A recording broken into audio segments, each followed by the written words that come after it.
Nasa sayo kung ano pipiliin mo, uubusin mo yung lakas mo sa kakatunganga sa bahay o uubusin mo yung lakas mo sa mga makabuluhang bagay. Huwag ka mag-alala kasi kahit saan dyan, may mararating ka.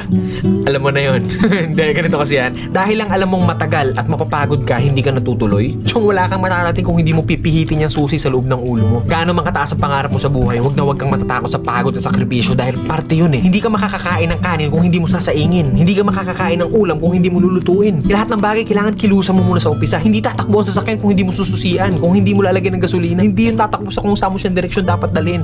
Kailangan kumilos ka. Kailangan ng lakas mo para marating mo kung ano yung gusto mong marating sa buhay. Kasi kung hihiga ka lang dyan, wala mangyayari talaga sa'yo. Hindi po pwede na inaasal natin lahat sa Diyos na parang nasa Diyos, lagi kong idadasal sa Diyos. Hindi po pwede yun. Sabi nga nila, di ba, nasa Diyos ang awa, nasa tao ang gawa. So depende yan sa'yo kung ano yung gusto mong kilos. Sabi nga, work smart, not hard. Hard work nga yung ginagawa mo, pero sablay naman yung mga diskarte mo. Wala rin mangyayari, di ba? Smart move yung ginagawa mo, pero swabe lahat. Kailangan mo lang talaga gamitan ng tamang isip at tamang puso sa lahat ng bagay. Ang pangarap, para kang nagtatanim ng puno. Malaki pangarap mo, malaking puno yung kailangan mong itanim. Hindi naman pwede maghukay ka ng mababaw lang. Hindi naman pwedeng konting tubig lang yung ididilig mo dyan. Kung gusto mo ng malaking puno, malaking trabaho ang kapalit nun. At nasa sayo yun. Then pag nagbunga na yun, hindi po pwede na hayaan mo na lang bumunga yan dyan. Hindi. Kailangan pa rin ng maintenance. Ganun din sa atin. Kung ano yung marating natin, nandoon na tayo sa taas, hindi po pwede na lantutay ka na lang doon sa taas. Pag hindi mo diniligan yung puno, magbunga man siya isang beses lang and then sa susunod hindi na ulit. Ganun yung pwede mangyari pag pinabayaan natin kung ano man yung narating natin sa buhay. Mawawala lahat sa'yo. Sayang yung oras. Oras kasi ilang oras lang ang binigay sa atin dito sa mundo. Depende sa atin kung saan natin yun nilalaan. Huwag ka matakot sa pagod kasi yung pagod, isang tulog lang yan. Bukas, malakas ka na ulit. Matakot ka sa oras na sinayang mo. Kasi pag lumipas yan,